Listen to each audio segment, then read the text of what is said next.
Welcome to Husband Talking. Explore riveting tales of infidelity with us. Please subscribe and like to stay updated. Let's begin. I'm not a hero anymore if I ever was. The last time I did something brave was back in 5th grade. There was this girl in my class named Sophie Green. She wasn't popular, didn't dress well, and her family didn't have much money. Her blonde hair was always kind of messy and unwashed, and she had freckles, but not the cute kind.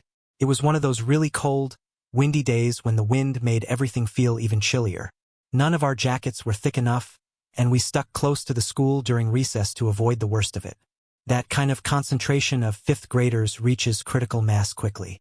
For whatever reason, Sophie Green somehow became the focus of a random rush of grade school cruelty.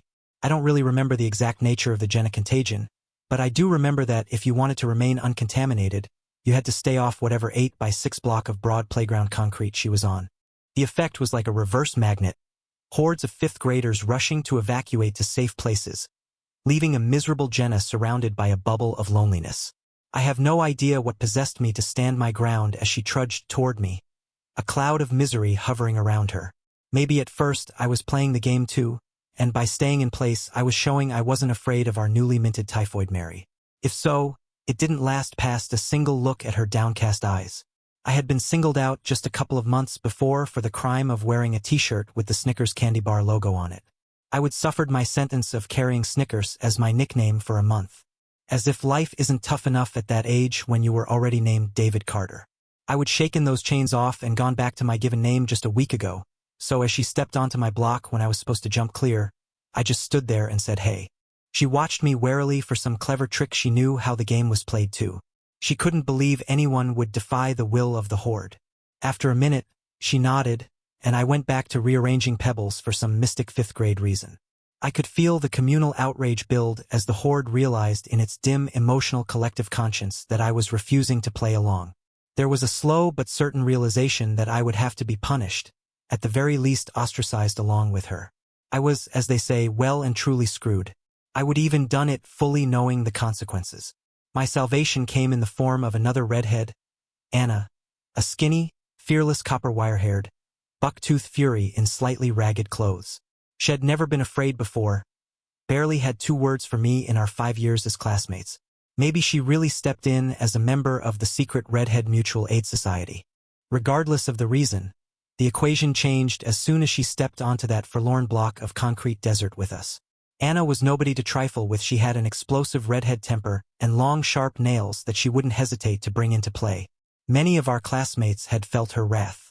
She glared around with blazing forest green eyes at the suddenly cowed mob, daring them to do or say one damn thing. The nasty energy of the mob evaporated in the inferno heat of her stare. Kids were suddenly drifting away, finding other things to do, leaving the 3 of us standing uncomfortably on our stronghold. Jenna glanced around, not quite sure what to make of her rescue, and hastily retreated to the safety of the space near the classroom door where there was real teacher overwatch.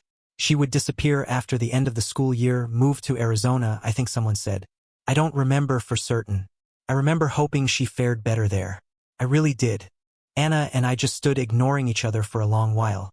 She finally gave me a curt nod and headed toward the 4-square area where her friends were waiting. Later that year, Anna would mark my arm with her nails in a rather one-way discussion over the use of a jungle gym. But compared to the usual way she dealt with interlopers into her chosen domain, it was rather mild. We weren't friends, not really, but we nodded to each other in passing. Absolutely unable to suppress her, the popular girls brought her into their fold, although she never seemed as cruel and heartless as the rest of the Amy Angie popular girl crew tended to be. For my part, I trudged along in my hand-me-down clothes with my nose buried in whatever book I dug out of the school library. By the end of 8th grade, her buck teeth turned into a brilliant 1,000. What smile and her figure. Well, suffice to say it looked like the fairy had decided there was no such thing as too much of a good thing. Somewhere along the way, she changed her ragged clothes for the fashionable kind. She'd immediately been swept into the cheerleader and jock world of the beautiful while I had slogged into the lower-end brains category as we felt our way into and then through high school. I actually managed not to completely screw up high school. I passed with pretty good though not great grades, and I would had a for-real, all-the-way girlfriend named Chloe until her parents packed up and took her to Oregon with them right after my senior prom. By the time we graduated high school, my 5th grade heroics were long forgotten, and I probably said 2 sentences to Anna in the last 3 years, partly because no sane girlfriend would want her boyfriend talking to the most beautiful girl anyone could imagine, and partly because Anna moved in different circles. Once in a while, passing each other in the hallway, we'd say Jack and Anna to each other but nothing more. Sometimes I would look at her, and it was like we caught each other looking, both hastily looking away. Even thinking about her was probably dangerous. She had a college boyfriend with a black Camaro, for God's sake. I think the boyfriend actually changed out occasionally, but they were hard to tell apart. For all I knew, it was the same car. I decided to skip college, mostly due to a distinct lack of money for such things, and had continued working at the auto parts store where I had been for the last 2 years. 6 months of that, though, and when the Army recruiter told me about how I could finagle college out of a 4-year enlistment, I decided to give them a shot. I would be getting on the bus to basic training on the 2nd of February. I had no great dreams, but I scored big on the test for learning languages, and I would ask to be a Chinese linguist. I would heard it translated to a lot of college credits. For my last hurrah, I decided to attend Mark Bennett's New Year's Eve party. He was a year older than me and had the cool parents who, since the year he turned 16, simply disappeared for about 3 days before and a week after New Year's, giving him plenty of time to plan, execute, and clean up. Needless to say, this time was not wasted. He had the craziest parties, or so I would heard. Having a full-time girlfriend whose idea of celebrating New Year's was much more intimate had prevented me from joining the festivities before. Of course, I would run into problems. My cousin needed help moving to his new house, and I would been roped in under the pretext of him seeing me one last time before basic training. Of course, so after an 18-hour day, I made it to the party after it had been in full swing for a couple of hours, and I was completely wiped out. I managed 1 rum and coke, then asked him if I could lie down for a half hour in one of the guest rooms. He gave me a solemn promise to send someone in to get me in 30 minutes. I basically missed the whole damn party. As raw morning light filtered in through my eyelids, I shifted and someone spoke in a hushed tone. "Where's your shirt?" I managed to blink one eye open and look to my left. A single sparkling green eye was visible through the mass of golden red hair resting on my bare chest. I squeezed my eyes shut for a second and reopened them, sharpening the image a bit. Unless you have a Rolling Stones Bridges to Babylon concert t-shirt of your own, you're wearing it. There was a brief pause as she swiveled her head a bit and lifted to look between us. Okay then, where's my shirt? A shift and another shift and pants. At that point, I realized my left hand was resting on a very firm, apparently completely bare butt, and one of her long legs was draped luxuriantly across mine. I kept my hand right where it was so as to not draw attention to it, of course. Seriously? I knew that voice. I still had scars on my arm from crossing her at the jungle gym all those years ago. At least I was still wearing boxers, although I had no idea where my jeans had gone. She moved to get more comfortable. I must have returned to the party and gotten completely obliterated, although I didn't have the splitting headache or what I would later think of as a latrine floor taste in my mouth that I so clearly remembered from the previous few times I would had too much to drink. All in all, the gods had been kind. Now I had to figure out how to get out of this alive. The times I would seen Anna with boyfriends, they roughly resembled the more powerful of the great apes. They'd just gotten even bigger and meaner looking since Shed started college. Even they would only become a problem if I survived Anna's epic temper. I kind of figured out what happened though. Good old Mark Bennett had a sense of humor. If you passed out at one of his parties, he'd shave your eyebrows, mark you up with a permanent marker, or if stories were true, you might wake up naked in bed with another guy who'd passed out. Or this, funny, Rick. Really funny. Setting me up to be mangled or worse by one of Anna's college football players. Anna? She shifted her head to clear the other eye so I could see both of them. I think Rick got the drop on us. I don't remember getting drunk, but I was really tired and must have passed out. I'm guessing you did the same. Yeah, seems like it. She pulled herself partly up and leaned across my chest a bit to squint at the clock on the bedside table, accidentally bringing her set of jugs into full contact with me. She twisted her lips in a curious moo. It's 9. The damage is done. There's no way anyone is going to believe we weren't in here screwing all night. She didn't even seem really pissed by that. She was silent for a long moment, still resting on my chest, then asked, "You're headed off to the army?" "Yeah, on the bus tomorrow." "Still a hero, huh?" My confusion must have been obvious. I was a lot of things but hardly a hero. 5th grade. You stood up to everybody in 5th grade at one time to protect somebody that nobody even liked. You're the only hero I've ever really met. I laughed. I was stupid. If you hadn't showed up, I would have been ostracized for the rest of my life. You're the hero. She shook her head. I did the right thing because you showed what it was. I was about to respond until she abruptly pulled herself up on top of me. I started to object, but she grounded down against me, and I lost the capacity for speech. She smiled her unbelievably brilliant smile. Everybody is going to assume we were doing this all night anyway, no matter what we claim. She peeled the t-shirt off over her head in one motion. She was absolute perfection, even more spectacular than I would imagined. That really is something. A 20-year-old's imagination is fueled purely by Playboy and hormones. The next couple of hours were spent doing what everyone would believe we were doing anyway. It was about as much fun as you can have in bed, on the floor, or over a chair. Actually, that's how we managed to find our clothes under the chair. Anna didn't seem to care who knew what we were up to. She was gleefully vocal. If anyone in the house had any doubts about what we were doing, she dispelled them quickly and frequently. We lay there tangled together for a long while. Her voice was almost a whisper, as if she was talking in church. I came here on purpose, Jack. I had to do this once. Had to break Mom's rules and try out a real guy. Someone who cares about someone other than himself.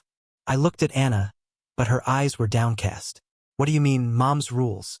She grimaced and started talking, muffled and sad. Her mom had married her great love, a great guy who would do anything for her, but had been thoughtlessly laid off, lost his job when Anna was in grade school. A banner year for the company. The executives made massive bonuses after all, but they'd had to restructure and downsize a few departments. Anna's father drifted from part-time job to part-time job, unable to find anything better until the stress crushed him. He had a massive coronary in the parking lot of a fast food burger joint. He just finished his night shift sweeping factory floors and was trying to be on time for his morning shift at the local Burger King. Anna's tone was bitter. He died trying to take care of them. After years in low-rent housing, struggling to keep a life going for them, even spending a year in a shelter, Anna's mom, almost as beautiful as Anna, had remarried for money. Love doesn't keep a roof over your head, she told Anna. When we finally got dressed, we walked out through a hungover crowd that watched us with one collective eyebrow raised.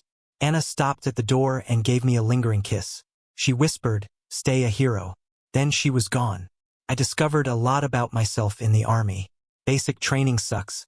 The most important thing a drill sergeant teaches you is that no matter how pessimistic you are, you're actually even more worthless than you think. I also discovered that when you sign up for a language, that's exactly what you are doing, signing up for a language, not the language that you thought you were choosing. I didn't even know Shona was a language, much less that it's centered in Zimbabwe. Hell, I didn't know that Rhodesia had officially changed its name to Zimbabwe. Just another victim of the public school system. It also meant that my clever idea of going to language school in California so I could surf went out the window. Shona was taught in a grim contract school in Virginia. After I finished training, I was off to Fort Bragg as a brand new private first class. I should have spent the next year learning how to be a soldier, but I was immediately sent to support a special forces team on a 6-month pump in Africa. I didn't think I would done much more than stay out of the way, but a letter of commendation reached my unit before I even got back. It quickly became a pattern: 6 months in Africa, more language training in other African languages, and another 6 months, and so on. 3 years of being loaned to every special forces team with missions in Africa set my course, and I finally applied for airborne school, then the Q course, the Special Forces Selection course. If I was going to be doing this anyway, I might as well get all the training. It sure as hell wasn't easy, and it gave me a new respect for the guys I've been working with. For the next 7 years, I spent about half my time in Africa, mostly trying not to stop a bullet or catch something incurable. While I used the time to finish my degree in corporate security, I learned more and more about the rivalries, connections, and dynamics of Africa. I imagined myself becoming part of the web, becoming part of Africa. I was that guy, the guy that spoke the languages, understood the people, the guy that reminded everyone that it's Africa, that's the way it goes. I would probably have worked there for the rest of my career, untangling the knot of Africa until I went to the market. I was looking for trinkets for family members, some food for the team house, nothing really important. I was really just killing some time. I just finished my degree before returning for the pump, and for the first time in a long time I had no reading to do, no papers to worry about. My weekends were my own for a change. I was probably 200 feet away when I saw her. She was young, she was terribly young and very, very pregnant. It was the eyes, though, that caught me, the soft, warm brown African eyes that I would always thought were so special, so much the thing about Africa that I would always remember. Her eyes were different, empty, hollow. All that remained in them was the vacant stare of the dead. She saw me, looked into my eyes, and she knew that I knew. No, I yelled. No, I tried, but it made no difference at all. A young girl kidnapped from her school by self-serving religious fanatics, tortured, abused, and brainwashed. She was little more than a weapon by the time I saw her. Maybe with time and effort, somebody could have recovered that lost girl. But there was no time. The explosion of the suicide vest slammed fragments through the packed crowd. I was unharmed. The layers of almost 200 innocent victims, men, women, and children between us had absorbed the fragments. I helped the ones that I could. I was physically unharmed but hardly unscathed. The cynicism that I wore as armor had shredded in that single, eternal stare. I wasn't part of Africa after all, and I never could be.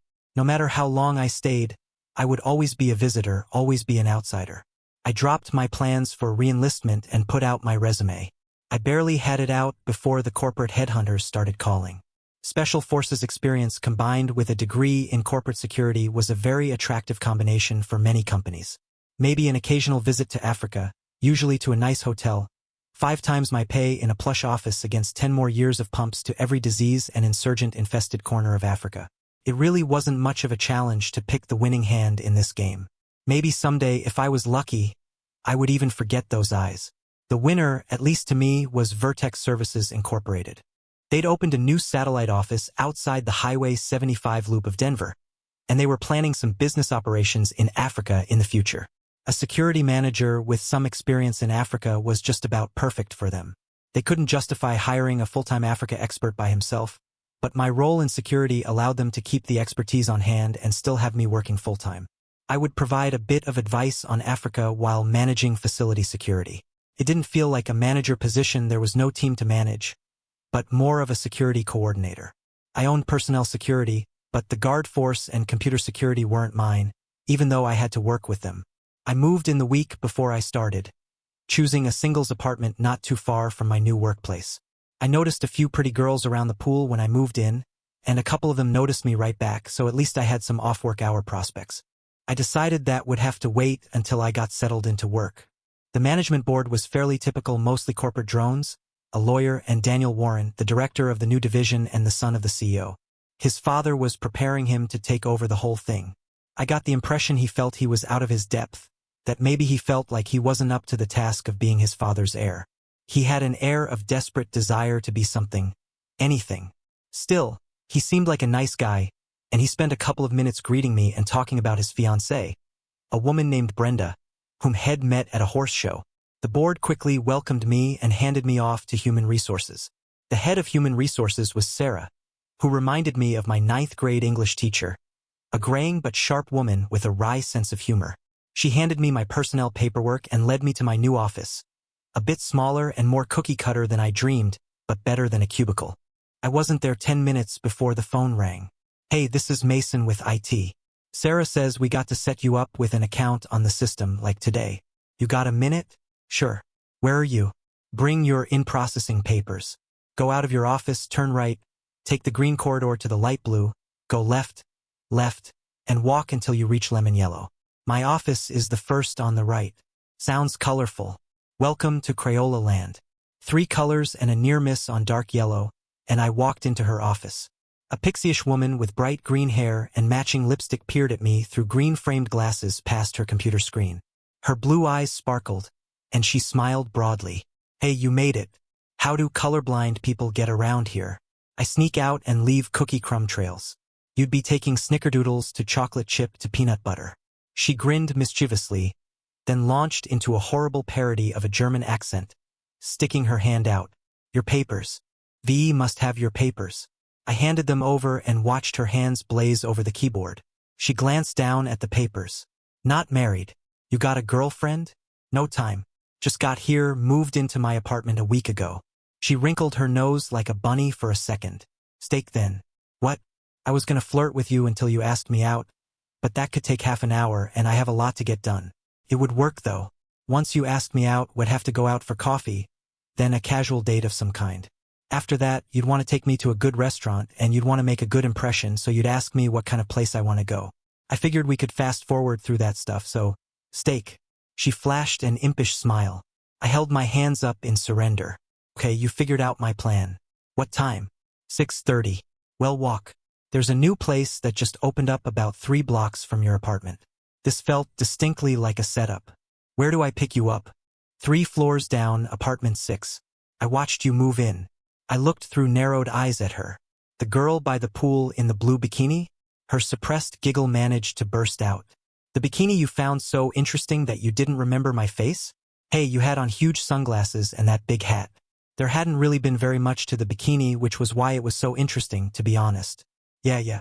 I saw what you were looking at, and it wasn't my hat. She gave me a sideways smile to let me know she wasn't offended. That was the start of a lot of good times. Mason was a Dallas native and knew every fun place to go. She lived in Denver for a while, which explained the hair. It didn't stay green, it changed often, and her lipstick and glasses changed with it. Stay weird, Denver, stay weird. She wasn't shy, and she didn't have any problems letting me know when she was interested in spending the night. She was honest and made it clear that she wasn't interested in a real relationship right from the start and that I was something of a break from all the drama. Conventional relationships just weren't her thing at all, but she only dated one guy at a time. While the logic didn't seem quite straightforward to me, it suited her quirky personality, and frankly, I was just having a good time anyway. I didn't really have time for a full-time relationship. I would only been at Vertex 6 weeks before I was called down to the CEO's main office in the heart of Denver. After waiting an extra half hour, I was shown in to meet him. He was an older man in a 8,000 suit with a perfect tan, perfect teeth, and a snow-white perfect head of hair. He looked like he belonged in a movie or on a golf course.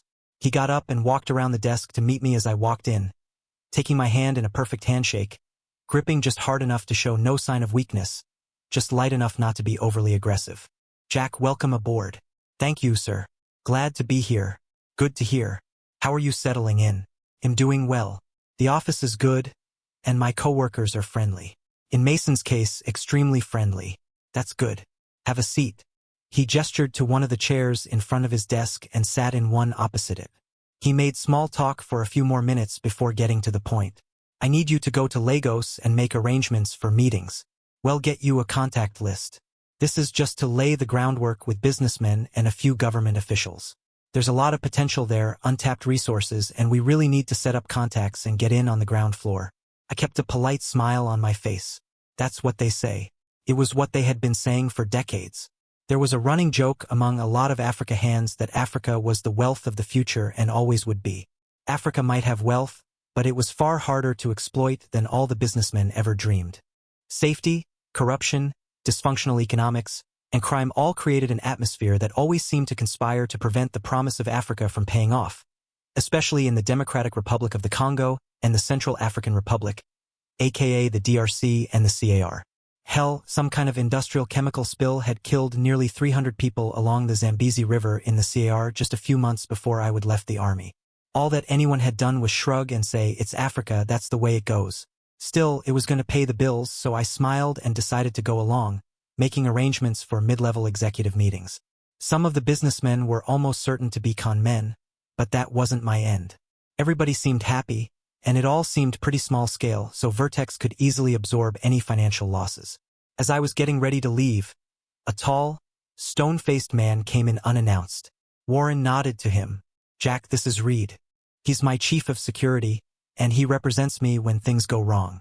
I extended my hand, but he just stood there and didn't respond. Reed is a bit of a germaphobe. He really doesn't like to be touched. I nodded to him. "Nice meeting you." He only responded with a curt nod, and I left thinking he was one of the creepiest men I would ever met. The trips broke up the monotony of security programs and paperwork, so between Mason and the coordinating trips, I certainly wasn't bored. Mason always had me bring back mementos of the trips from Africa. Along with employment came social obligations. Mr. Warren was adamant that everyone, from the janitors on up, make it to at least 4 of the 8 corporate mixers that he had every year. It was written into the employee handbook and reinforced frequently. They actually sent out RSVP cards, and secretaries and office managers chased down answers. Sarah hinted, and Mason confirmed that more was better. If you were out of town on business, that was fine, just make a note of it in your regrets response. But if you had any chance of making it to the mixers at all, you should take it. Mr. Warren was at every one of them, and he remembered every employee who showed up, and that reflected in the end-of-fire bonuses. Since 4 of the gatherings were barbecues, 2 were semi-formal, and only 2 formal, most people could find for they could tolerate. I figured I would better attend all I could and decided to drag Mason along if possible. At least that way it wouldn't be boring. I brought it up while we ate at a new Thai place Mason had discovered. I'm going to the 4th of July barbecue. Are you interested? She shrugged, her fluorescent purple hair bouncing. I could be. It's more a family event, but they rent out the whole resort. The rooms are free, and the food is always amazing. The only problem is that you have to participate in some of the events to go. I really need to hit as many of these mixers as I can, and I can't think of a better game partner than you. She flashed me a smile. I already looked up the events. I think we can place in the rock wall race because only one couple has signed up. I'm pretty good at trivia, so if I con Sarah and her husband into teaming up with us, we have a shot at not looking like idiots there. He's a history professor and wicked smart at trivia. We need one more event, right? Not the 30-second hot dog eating contest. I got talked into that last year. I won, but I got sick. Well, that explains why you are so good. She glowered at me in mock fury. Okay, got it. So how about the mud run obstacle course race? It's the big event. It's on a Sunday, and the rock wall race is Saturday morning, so we'll have time to recover. I'm too short for the walls. I've done a lot of obstacle courses. It's practically an art form in the army. I know some tricks for walls. She shrugged. It's messy, but it might be fun. You sure you will be there? I don't want to be left hanging. I should be back at least 3 weeks before. I'm only going for 2 weeks this time. This whole thing is probably a waste of money on their part, but I'm doing my best and I'm getting paid. Did you tell them it seems pointless? I finished my bite of pad thai noodles. I did. I thought I was pretty circumspect, and I sent a nice polite note up the chain. The only one that responded was Reed. He basically told me to shut up and do what I'm told. I've only met him a couple times. He makes my skin crawl. Never says anything. Just stares and looks at me like I'm an insect. I don't even know what he really does. None of the security people report to him. I know some of the meetings I've set up in the CAR and DRC are for him, but that's all. Mason spooned some jungle curry onto her rice. I know he reports only to Mr. Warren. I just don't trust him. All the stuff I've gotten from him seems, I don't know, condescending maybe. Probably just an holy. You're the new guy who's done that cool special forces stuff. Maybe he's just jealous. I watched our mango and sticky rice arrive. Just doesn't feel right. Our conversation turned back towards the 4th of July mixer. I did get back in time. Mason and I came in second in the rock wall race out of 5 couples, but honestly, 2 of them were doing it because everything else was full. Mason turned out to be right about the trivia contest. It wasn't even close. I managed to answer 2 whole questions and Sarah about 5, but Mason and Joe, Sarah's husband, pretty much ran away with the competition while we all drank too much and ate dry-aged steaks that must have cost $50 apiece. Despite her serious demeanor at work, after a couple of drinks, Sarah turned out to be hilarious. I asked her if she and Joe intended to run the mud race. Sarah rolled her eyes, snickering. I can't believe you're asking me that.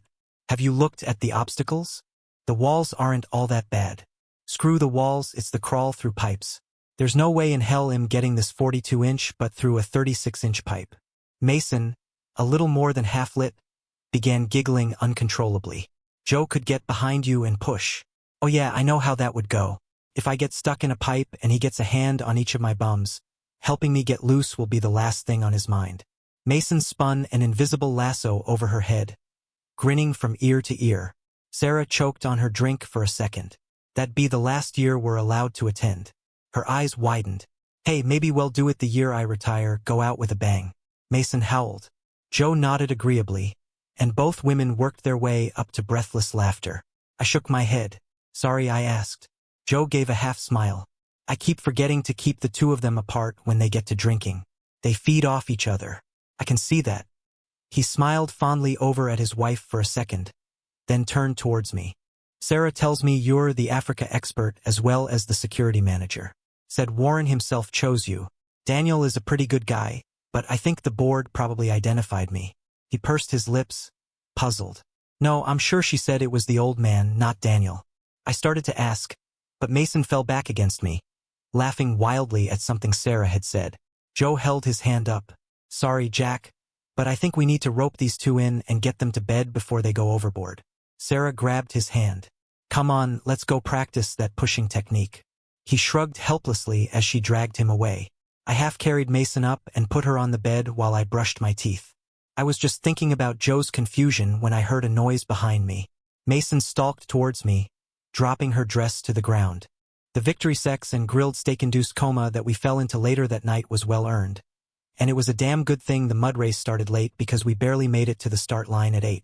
Not too many of the other runners looked all that much less bleary-eyed than Mason and me. Mr. Warren made a few opening comments about the race symbolizing perseverance and a lot of other stuff that I was frankly too tired to listen to. Then he fired the starting pistol. It was absolute chaos. At least 150 runners pouring into a 3-mile-long mud course that had been heavily watered for over a week. It was a sort of choose-your-own destiny race. It had about 6 different routes with different challenges. I half-dragged Mason for a while since the start of the course was really deep mud. Less than 50 feet into it, not one runner was anything but a mud-colored blob. It was easy to see we weren't going to finish in the top 5.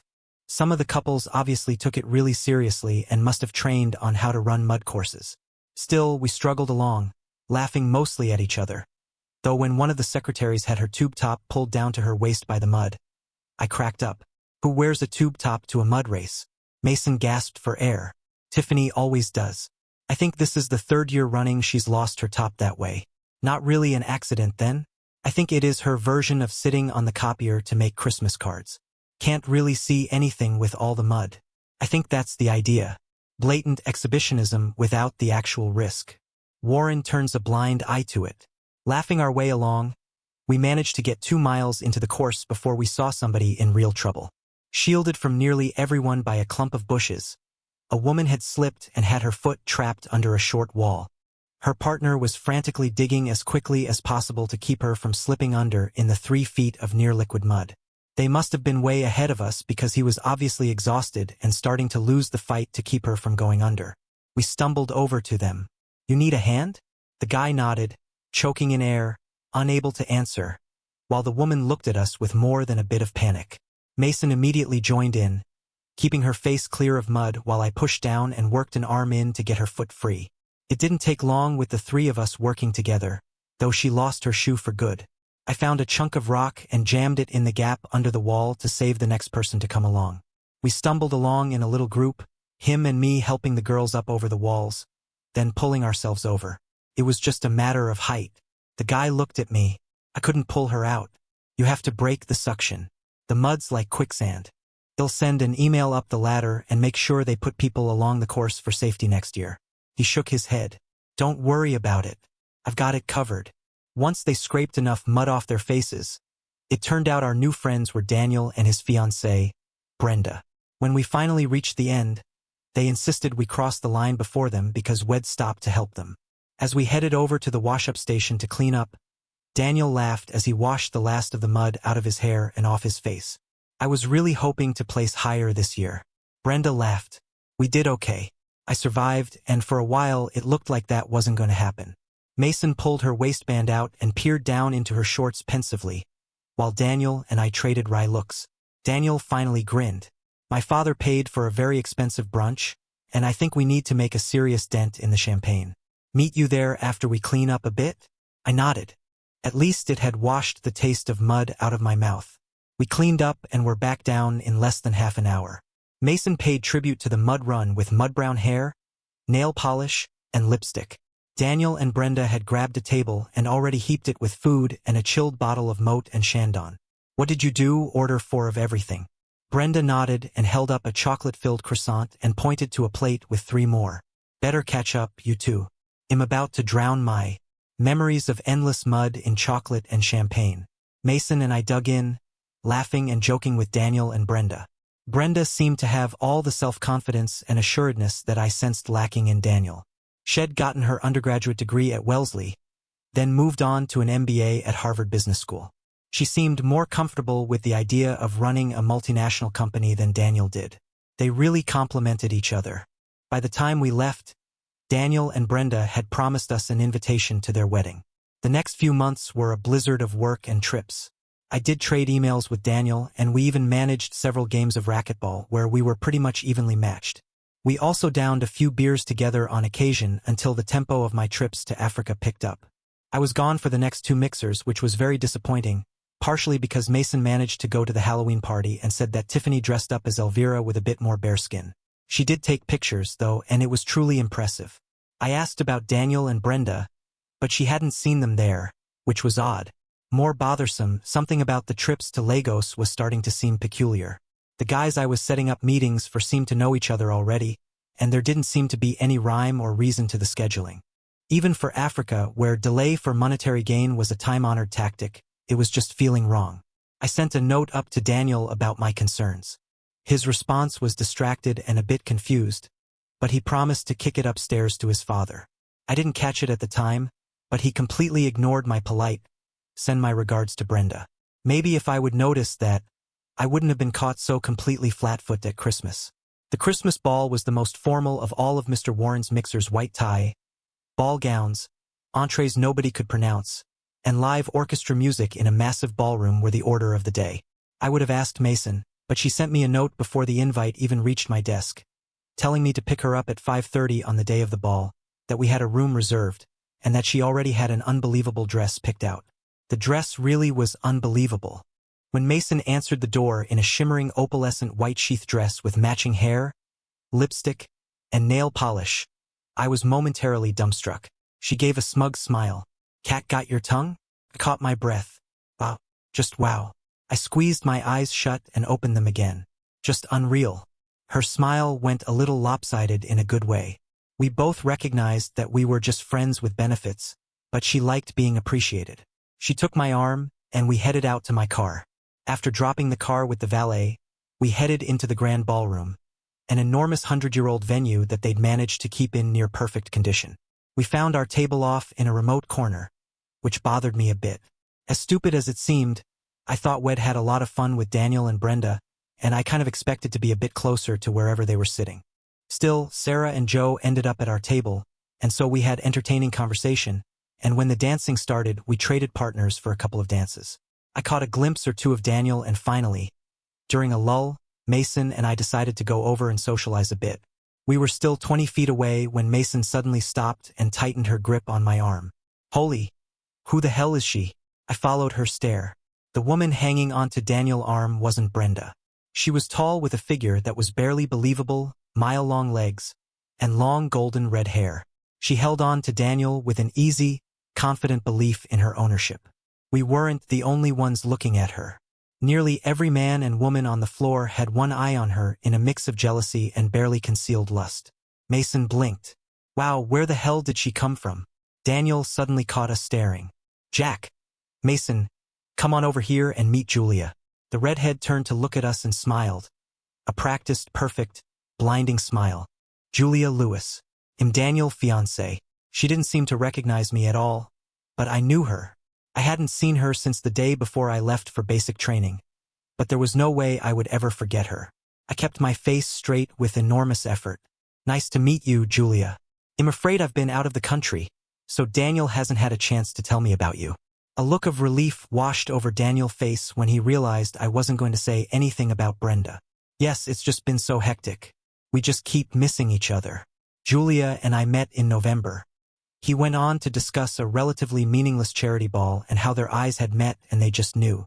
It was all very romantic, if you discounted the unspoken part about Brenda. Mason followed my lead, introducing herself with distant politeness. We excused ourselves and wandered up to the balcony overlooking the ballroom. Damn, Mason shivered. Brenda never stood a chance against that. She's something. Mason eyed me warily. "If you get a shot at hitting that and pass it up, I'm getting you an eye test, a testosterone check, and maybe a mental exam. That's a once-in-a-lifetime ride there. As in, you must be this tall to ride this ride." Hell, I would do her right there on the floor. She's pure poison, Mason. I can feel it. Don't I know it, but it'd be a hell of a way to go. It would be. Maybe. A voice came from behind us. I turned to face Mr. Warren. "Sir, I'm glad to find you two together. I need to speak with you both, and this is as good a time and place as any." Mason edged a little closer to me and looked at him impassively. "About what?" Her voice was curiously flat. "From your conversation, you can probably guess. Julia Lewis has her hooks so deep into Daniel that they're coming out the other side. 1 minute he's happily engaged to Brenda Smith, pretty much the perfect woman for him. He paused and smiled sardonically, and admittedly for me, since it would pretty much guarantee a partnership with Smith Financial. The next thing I know, the engagement is off, my golf games with her father are cancelled. All Daniel can say is, Julia, Julia, Julia. What do you want us to do?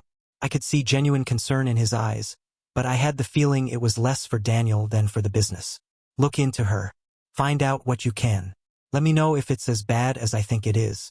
Daniel has made some relationship mistakes before, and it has cost the family more than a little money. He doesn't seem to be very good at discerning intent. Mason shrugged. We can do that, but what do you do if it's what you think? Daniel won't listen. I can see it in his face. He won't hear anything you have to say. Warren pursed his lips. If it's all about money, he'll make her an offer. Most of the gold diggers are happy to take a quick and easy payday against the long haul with a prenup. He glanced at me. I can find other ways to convince her to listen to reason. Without another word, he turned and strode off. Mason made a sour face. I don't like him. He's the kind of guy that has to have everything his way, like he'd just order you to show up in a schoolgirl outfit with pigtails. I looked at her incredulously. Did you forget 2 weeks ago you showed up at my door in a schoolgirl outfit and pigtails?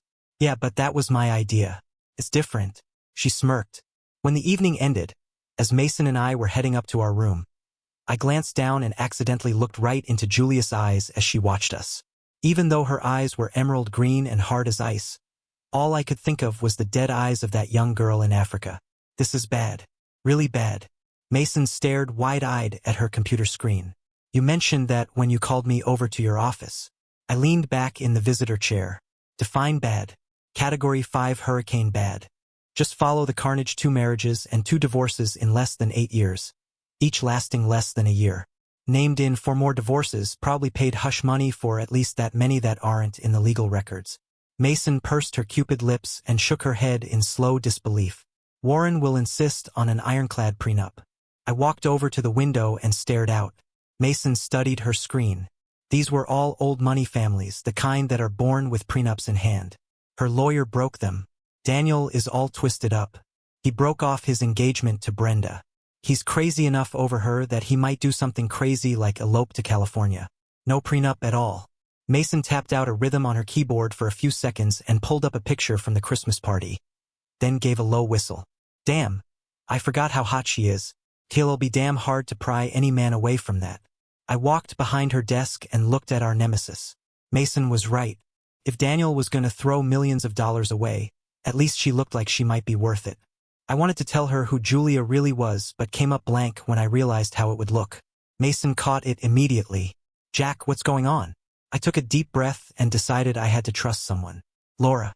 Her name is Lena Moore, or it was at one time. I went on to explain to Mason where I would met her before. She looked at me wide-eyed. Warren will never believe this is a coincidence. I think you're right about that. Even I would have trouble believing it's a coincidence. And I know it is. So stay out of it. You tell Warren what we've learned about Julia and never bring up Laura. It's enough to know what he's dealing with. He'll either pay her off or scare her away. Unless she's changed a lot, scaring her away isn't going to be easy. He'll probably try to pay her off, but he'd better not be cheap. She probably has a pretty solid bank account. There's a 400-acre seaside estate in Mexico, a penthouse apartment in Beverly Hills, a penthouse apartment here, and a collection of vintage cars. They'll make sure he knows. You do that. He creeps me out. I headed over to my office and pondered my options while I idly picked my way through my inbox. An odd envelope caught my attention. It was to PCM Advisory Services LLC, and I very nearly stuck it back into the outbox as misdelivered distribution until I saw Jack M. Miller in the second line. There just aren't a lot of guys with that name. I tore it open and found a business bank account statement that totaled just over $1 million. I felt sick. Whatever it was, this couldn't be good. Deposits had an obvious pattern, at least obvious to me. The deposits almost invariably followed my trips to Africa. I looked back at the address and saw it was in the main office building in the center of Denver, but to a room I would never been to. I thought of the strange trips and Joe's comment on me being handpicked by Warren. I only had one person I trusted enough to ask for help. I walked back over to Mason's office and tossed the envelope down in front of her. I'm in trouble. I think I'm being set up for something. I don't know what, but this doesn't look good. I explained the pattern to her. She read the statement wide-eyed, then hammered at her keyboard. white-faced. According to the records, you registered PCM services about a month after you started here. The suite is rented out to PCM services by Vertex, payments made but nothing else. Really? The suite is right next to Reed though. She paused and looked up at me. I think you're right. This smells bad. I can do some digging. You need to be careful, Jack. I nodded. They'll pass the info on Julia to Warren and act like nothing is wrong. I stopped and thought for a second. Could you find out more about Reed?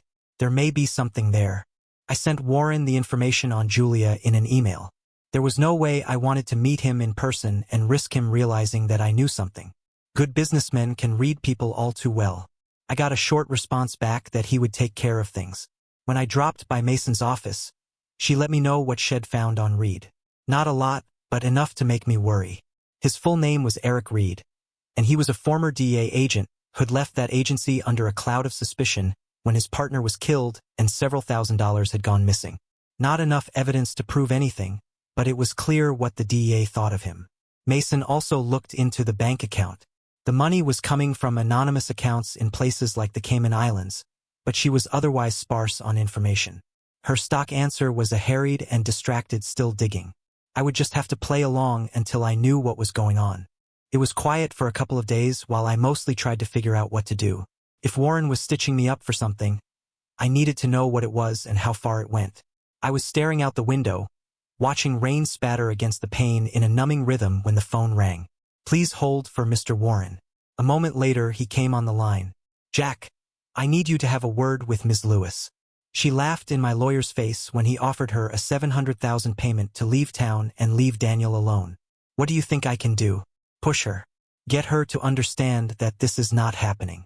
I will not allow it. Sensing my hesitation, he continued, I would send Reed. He can be very convincing, but he is out of town at the moment. His voice made it clear that he expected me to do what I was ordered, and I needed time. I can do that. They'll have some words with her. She opened the door to her penthouse apartment and just stood back with an enigmatic half-smile and one arched eyebrow. She was even more beautiful than I remembered. Her white silk robe was one step from sheer, and it highlighted rather than hid her unbelievable figure. I stepped past her, and she pressed the door closed. Laura. At least she didn't deny it. Nice to see you, Jack. Still playing the hero. Not so much anymore. I glanced around.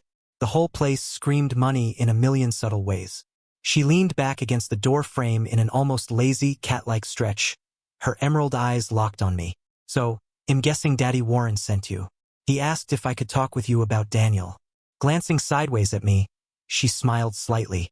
I'm a little surprised. I thought you'd still be too much a hero to do this kind of thing. I'm just here to talk.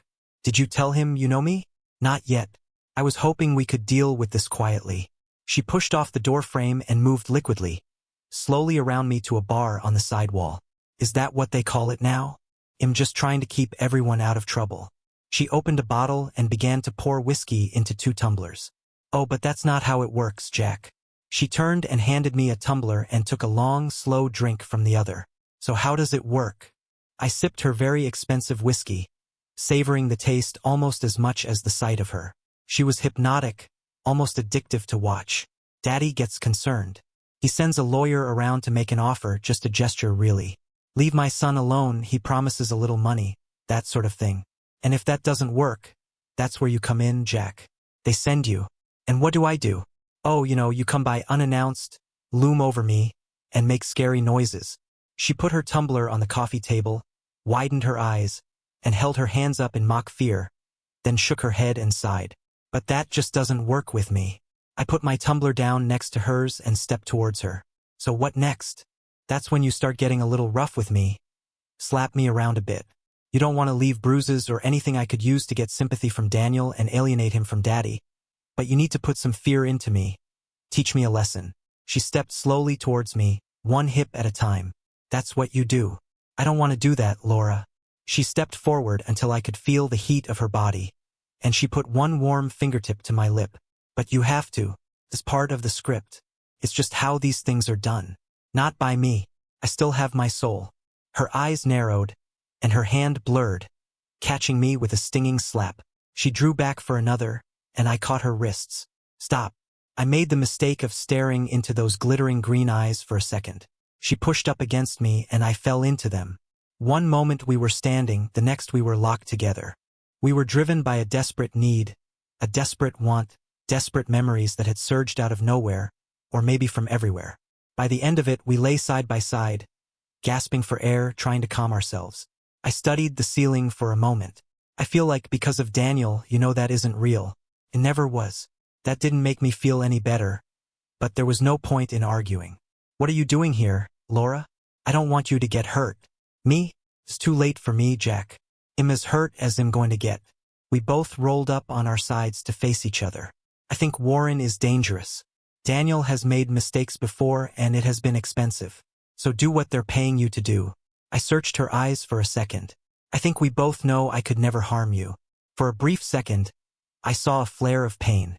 I've believed that about a man before. I was wrong. She paused.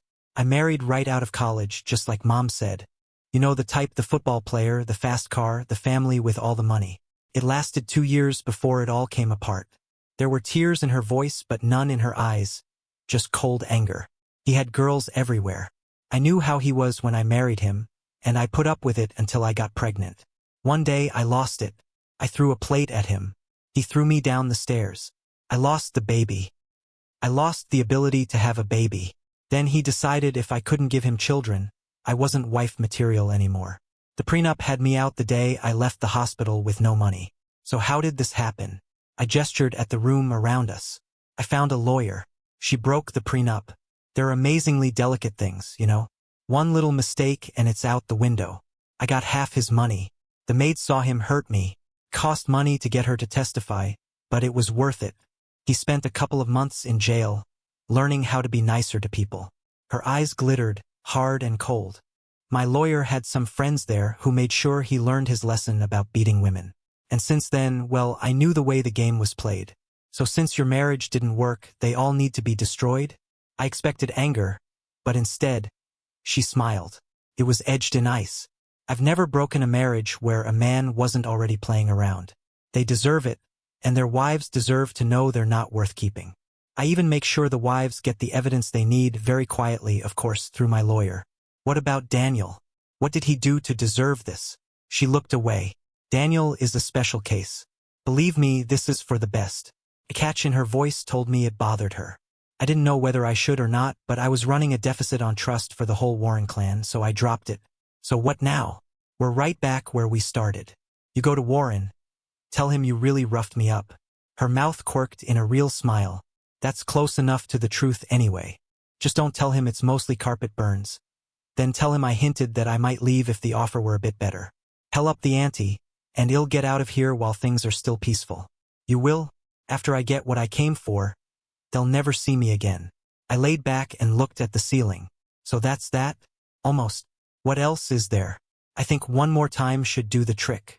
I watched the accountant transfer the money to Laura's account. Laura sat back with cold satisfaction etched on her beautiful face. There.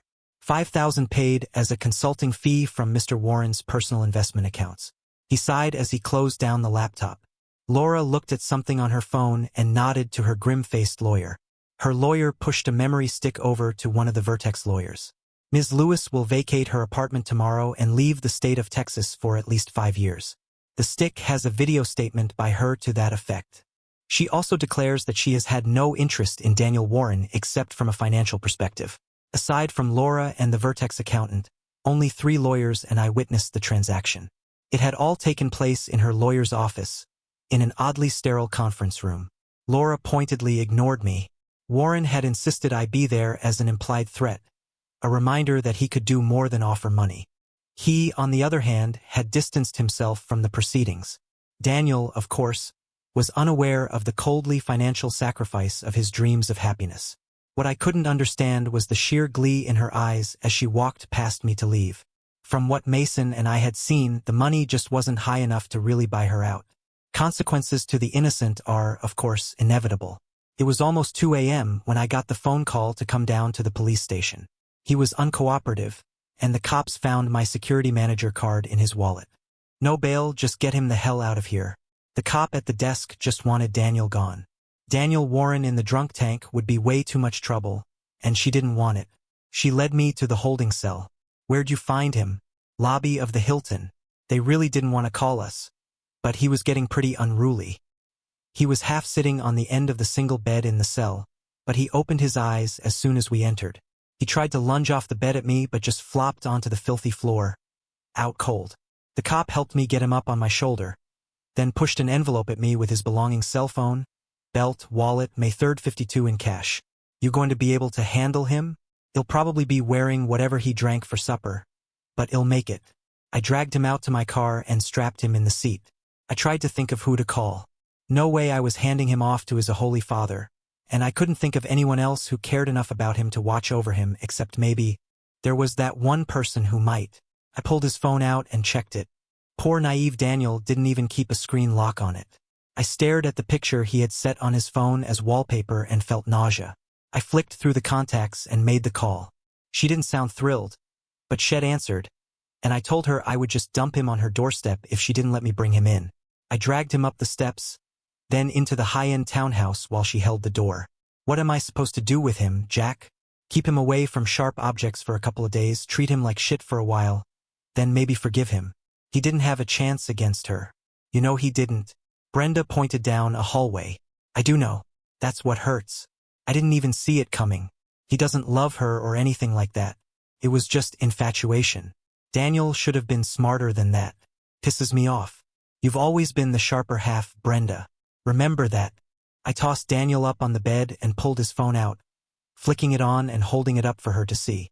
Somebody sent this to his private number from a burn phone. If his father had it, he'd have thrown it in his face. If you wanted revenge, you'd have sent it from your phone so he'd feel worse. You're the only one who stands to gain from sending this anonymously. That's why I'm here. She stared at the picture of Laura and me tangled up naked on the carpet. I had her place wired. I knew if I waited and kept the surveillance on, she'd screw up sooner or later. I just didn't expect it to be you. You're the only real friend Daniel had. The only one who didn't want something from him or his father. She hissed the last. I sighed. There's history between me and her. It goes back a long way, long before any of us met. So I heard in the tapes. Her real name is Laura, right? Now I get her leftovers? No, Daniel almost got carried away by a wolf. We got lucky and drove the wolf away. He's not leftovers. He's a victim. If you want him to be, he can be a survivor. She grimaced at him. He's a cheating a holy. Maybe, but if you hadn't wanted him back, you wouldn't have sent the picture that way and then let me through the door with him. He's inoculated now. He'll never do it again. You made sure of that. Brenda's expression softened just a bit. There probably isn't another one like her. Is there? I don't know. Maybe there is. But now you know what to watch for. He'll be making up for this for the rest of his life. I rolled Daniel onto his side and braced him with a pillow. And he'll thank you every day for letting him. Just keep him on his side, or the rest of his life could be 10 minutes. I don't expect Daniel will want anything to do with me anymore. So I wish you two the best. Brenda saw me out. As I headed home, I reflected that with all Brenda's manipulation and deception, maybe the only real difference between her and Laura was that she actually loved Daniel at least a little. Maybe it was enough. I dragged into work the next morning, exhausted. I opened the door to my office to find Mason already sitting on my desk next to a pile of manila envelopes. She looked somber. Of course, her hair, lips, and nails were all dead black, so that may have made it a bit more obvious. It's as bad as you suspected. Warren and Reed are setting you up to take the fall for covering up that industrial spill on the Ubangi. Evidence tampering, witness tampering, obstruction, corruption, extortion, everything. Warren took it on as a favor to be paid back later for one of the French-aligned CAR factions. He didn't realize how bad it was going to get, and he decided he needed a fall guy. Reed is doing most of the work. I sat heavily next to her. Mason, their plan only works if you can't testify. ITLL only work if you're dead. I sighed. What have you got? Some emails, but mostly texts. Everybody forgets the company backs up the texts from company phones for 5 years. She pointed to the stack of envelopes. I've got it ready to mail out FBI, Department of Justice, IRS, and every other agency I can think of. She shrugged. I even have the Department of Agriculture in there somewhere. I could just take it over to the FBI office. They'd take one look and drop you in jail until they can sort it out. Reed was DEA and Warren has reach. You wouldn't make it alive until morning. She reached up and touched my lip with one fingertip. I may not love you, but I'll miss you, Jack. I really will. I grabbed the stack of envelopes and headed out to the post office. It was less than half an hour later when Warren called me. Jack, I need you to get over to Julia Lewis' place and stop her from leaving, if she's still there. I almost told him to go to hell but held my tongue. Why? You wanted her to leave. She's leaving. Not with 131.25 million of my money. It was 5,000. I was there. I watched it happen. I had a bad feeling about it and had it checked. Somebody hacked the link, caught the computer between the display and the security system. The geeks say it's a variant of something called data scraping, whatever the hell that means. You guys saw what they wanted you to see. They got 131.25 million of my money. You stop her from leaving. Reed and I will get there as fast as we can. I stomped on the gas. Jack? Laura was dressed down in jeans and a blouse. But what really caught my attention and staggered me for a second was the smile on her face. A real, honest smile that went to her eyes. She was genuinely happy to see me. Warren is on his way here with his enforcer. They caught your little game with the money, and he wants blood. I thought we had another 10 hours before they noticed. I even had some of the money routed to Reed bank account to confuse things. I could hear footsteps coming down the hall. Hide. She nodded, then slid into the closet as they began pounding on the door. Warren and Reed shoved into the room. She's gone. Why did you let her leave? Warren glared at me. I pretended to look out the window. She was gone when I got here. God damn it. It'll take weeks to hunt her down and deal with her. I didn't say anything. I just needed to get them out of the apartment. Reed seemed to be drifting aimlessly, not really searching. Warren rubbed the bridge of his nose. Might as well do it here anyway. Reed pulled out a small revolver, a short barrel .38, and leveled it at me. He stepped over behind me and put one hand on my shoulder. Warren walked over to the bar and examined the bottles, slowly pouring himself a drink. It's just business, Jack. He pulled a case out of his jacket pocket and pulled out a syringe. Reed tells me it doesn't hurt. Murdering me to cover up your mistake seems pretty personal to me. Not everything is business. The closet door opened, and Laura stepped out behind us, a small automatic in her hand. No, not everything is business. Reed started to turn, but she stopped him. Put the gun down. Something in her voice made it clear she'd shoot. He tossed the revolver onto the sofa. Warren had the sheer gall to look cheated. So I guess she didn't leave. I guess not. Laura gave a shark-like smile. No, she didn't. Her voice dripped sarcasm as she waved Reed away from me. Reed let go and started to back away. I spun and punched as hard as I could, staggering him back into the wall.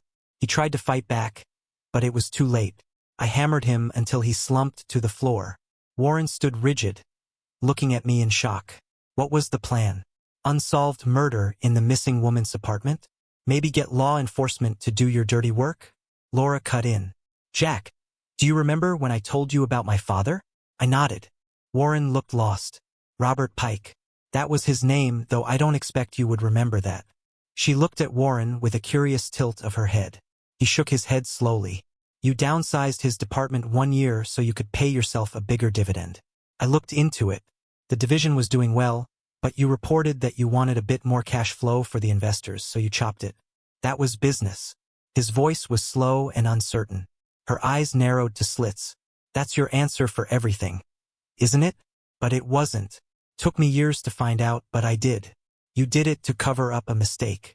A drug experiment that caused birth defects in testing. You eliminated the division that was supposed to do the long-term follow-up for the testing to shift the responsibility for that to someone you could control. 30 positions, including my father's. Killed him. Took a year, but it killed him. Warren's face went blank. So you decided to take my money. It's all about the money. Laura cut him off, eyes blazing like an angry cat. I didn't do this for the money. I did it to hurt you. I thought of going after you. I could have done it, sugar daddy, but you know that old joke about the difference between politicians and whores? There are some things a whore won't do for money. I couldn't bring myself to even think of touching you. So you went after Daniel. Warren's voice was dead calm. Not really. I knew you didn't care about Daniel. The only thing you care about is money. So instead of taking Daniel, I took the money. I just used Daniel to do it. She shot a glance at me, her face was drawn, and I could see her fingers start to whiten on the trigger. Laura, he's already screwed. I just sent evidence of the cover-up he was running in Africa over to the feds. He'll spend the rest of his life in prison. Warren looked at me, trying to calculate how serious I was. A sound drew my attention as Reed uncoiled from the floor to rush me. I could tell he was still blurry from the beating, but he was still too damn fast. He cannonballed into me, managing to get one arm around my throat. Both of us slammed first into Laura, then careened into Warren as we crashed into the bar. I twisted, trying to break Reed's grip, and felt another pair of hands gripping my arms. As we tumbled, I saw Laura's gun skitter across the floor and disappear under the sofa. I was fighting but losing, starting to black out, until Warren suddenly let go, freeing my arms. I pulled Reed's arm loose just enough to choke in air. With that, I was able to get my legs under me, shoved and catapulted us backward. I felt the air go out of him as we smashed into the wall, and I pulled free, diving for the sofa where he dropped his gun. I probably wouldn't have made it, but Reed tripped over Warren, giving me time to scoop his revolver out of the sofa. From the rage on his face, I didn't have a choice. I fired the snub-nose. 38 twice, and Reed crumpled lifeless to the floor. I finally looked at Warren. He was drawing ragged breaths, only the whites of his wide-open eyes showing. It didn't make any sense at first. Then I saw the hypodermic sticking out of the side of his neck. I pulled it out. Only about half the seal had been injected. It was all I could do. Laura was half-crouched by the remains of the bar, rubbing her rib cage. What do you think it was? I don't know, but it wasn't good. For the first time since we'd met all those years ago, Laura suddenly seemed uncertain. What do we do now? We leave. I picked a towel from the wreckage of the bar and wiped down the revolver, put it in Warren's hand for a few seconds, making sure to press his forefinger on the trigger. We clean up a bit, make it look like it was between them. I took the syringe from Warren's neck, wiped it, and put it in Reed's hand. Cops like simple answers. Well, just give them one. Your little trick with the money going into Reed's account makes it a pretty neat little package. We left Warren with Reed's body, but I dialed 911 on his cell phone and dropped it on the floor on the way out. Laura, it turned out, had a red 1970 GTO convertible stashed in a nearby parking garage. There was an atlas in the glove box with the route to Mexico already marked. I was sitting in my beach chair, drying off from my last run, the surfboard leaning lazily against another chair off to my side. The cool ocean breeze was a welcome contrast to the hot, dry air. On my tablet, I looked over the Wall Street Journal headlines. Warren was under so many federal indictments that just reading them off would take a week. Even with his pull, the combined weight of so many agencies and governments baying for his blood would have brought him down. That didn't matter now, though. He'd never be prosecuted. The picture of him showed a bent old man in a wheelchair. The poison-induced stroke hadn't killed him, but it had imprisoned him in his own body forever, unable to even speak. A lone female figure delicately picked her way down the stairs towards us, coming from the massive hacienda to our blinding white perfect beach. I glanced over at Laura, laying half asleep on a sunshade-covered platform. A true redhead. There was no way she could tan, just fry and freckle. But that didn't mean she didn't relish laying out naked in the open air, and I certainly wasn't complaining about being on sunblock application duty. The woman walking towards us came into focus. She was petite, with a pixie cut and dark brown hair, in a blue wrap dress and sandals. Laura turned her head and smiled. Hey, babe, how'd it go? It was perfect, just like we planned. The records are all gone. I watched in shock as Mason dropped her wrap dress to the ground and stepped out of her sandals. She wasn't wearing another stitch. Move your butt. She slid onto the platform and settled in next to Laura. I had all the servers way overclocked, and the whole server farm fried. Fire broke out, and the sprinklers finished it off. The half-dozen memos I sent up over the last 2 years about how badly the server farm was set up and how we needed to shift to cloud storage backup paid off. Laura chuckled. Did you get to lose your temper at the board meeting? I even threw a binder at the head of IT. Pompous aholy. Daniel and Brenda backed me up and asked me to stay, but I refused to stay employed where I wasn't being taken seriously. They insisted I take a really nice severance package. Of course, the FBI thinks Daddy Warren set the fire on purpose. They even added an obstruction charge. Mason grinned. Laura shook her head. They never had a clue. I think Brenda suspects, but she doesn't care. She got what she wanted. She's pretty much running the company. Because of all the secrecy and precautions Warren set up, She managed to separate the company from Warren's dealings in Africa. Brenda and Daniel are getting hitched in June at the Omni Mandalay. I hear the prenup is Armageddon level, mutually assured destruction. Mason rolled up on one elbow and grinned wickedly at Laura. She quietly asked me to pass an invite to the wedding to Jack.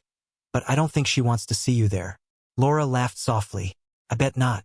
They quieted for a moment. I broke into their reverie. So, how long have you two been working on this?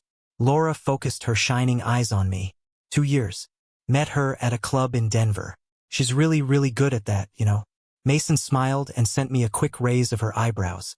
She told me about Warren, asked if I was interested in some real money. Laura closed her eyes.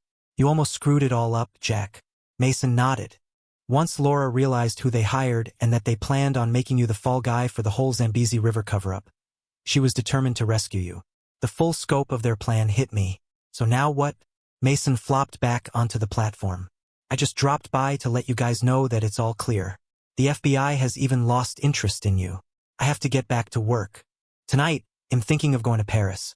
Shoe shopping. Laura turned up on her side and eyed me cautiously.